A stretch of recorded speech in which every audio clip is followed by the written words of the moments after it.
yung luwad at naging isang buhay na kaluluwa. Nalulun po yung to anoint. Inanoint tayo.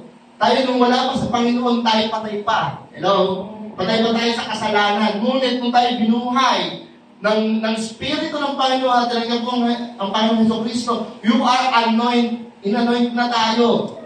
Same pattern. Makita nyo kay Adam, hiniyahan, nagkaroon ng Espiritu ng Diyos to anoint. Kasi ang anointing is also referred to the Holy Spirit. Kaya inanoint siya, nagkaroon siya ng buhay. Tapos to conquer, sabi, bibigyan natin sila ng kapamahalaan.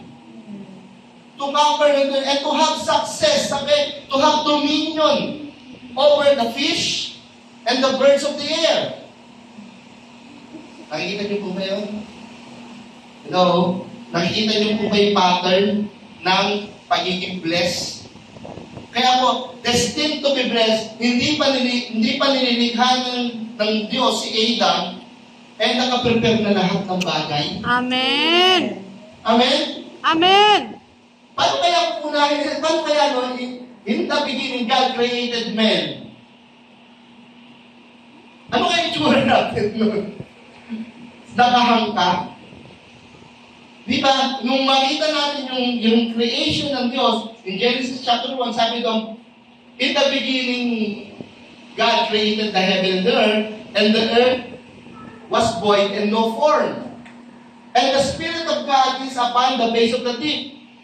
Imagine mo, na walang form ang mundo. Di ba science, alam natin? O baka meron dito naniniwala sa flat earth. Yung earth daw flat. Pero sabi nung in the beginning, God created and the earth was no form. Ibig sabihin, wala siyang korte. Imagine mo, nilingaan ng Diyos ang tao, tapos nilagay niya doon sa mundong walang korte. Ano yung tsura kaya nun? Siguro yung tao, nung hindi alam, puro tubig Nung araw, kung makikita ninyo, wala pang lupa ng tubig yun. Kaya kung mababasahin yung creation, doon pang nagkaroon ng lupa, doon pang sumibol ng Kaya imagine mo, kaya hinuli ng Diyos ang paglikha ng tao. Bakit po? Para yung tao, meron siyang pamamahalaan. Amen. Meron siyang dominion. Kaya nilikha ng Diyos, kaya we are destined to be blessed. Amen. Kasi po, nilikha mo na ni Lord yung lahat ng resources, lahat ng pamamahalaan ng kanyang anak, ng kanyang tao. Bakit niya nilikha ang tao? Imagine mo, nilikha ka, tapos wala kang... imagine natin yun. Kung ang unang nilikha ng Diyos sa tao, paano yun? Palutong-lutang. Di ba? Hello? Palutang-lutang yung tao sa kung saan nagtangayin ng alon. Minsan ganyan tayo, Minsan tangayin na lang alon. Minsan tayo, ganyan Kung sa inyong yung pagkakakitaan, doon tayo. Kaya minsan, alam na natin tagilid, Uy, doon tayo.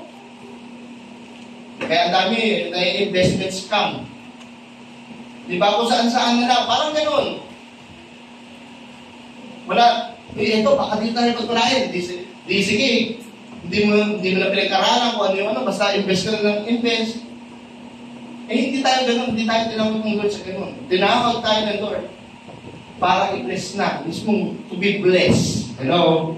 Amen. Amen. Sabi to anoint, to conquer, to have success. Kung basahin nyo na yung Genesis chapter 1 na yan, makikita nyo din yung pattern. Makikita nyo yung pattern agad ng creation ng Lord sa tao. Amen. Hello? Amen. 2 Corinthians 9, chapter 9, verse 8 to 9. Mabilis lang to, mga kapatid. Mabilis lang yun. Okay, sabi dito, magagawa ng Diyos na pasaganahin kayo sa lahat ng bagay at higit pa sa inyong pangangailangan upang sumagana kayo para sa mabubuting gawa. Tulad ng nasusulat, siya'y masaganang nagbibigay sa mga dukha, ang kanyang kabutihan ay walang hanggan. Hallelujah.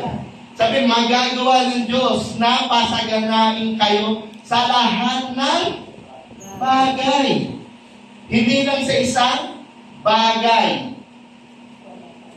Hello, kaya ako sabi kanina, no? Pag sinabi pagpapala, anong unang nakikita? Pera. Letter P, letter S, dollar, di ba? Di mo, pag sinabing blessing, yun agad ito. Hello? Sabi ng Panginoon dito, sabi ng versikulo ko, magagawa ng Diyos na pasaganahin kayo sa lahat ng bagay. Higit pa sa inyong pangangailangan. Amen. Higit pa. Upang sumagana kayo para sa mabubuting gawa tulad ng nasusulat. Imagine mo, sa lahat pala ng bagay, dapat tayo ay blessed. Amen? Kaya sabi, unang-una dapat i-bless sa atin is spiritual life.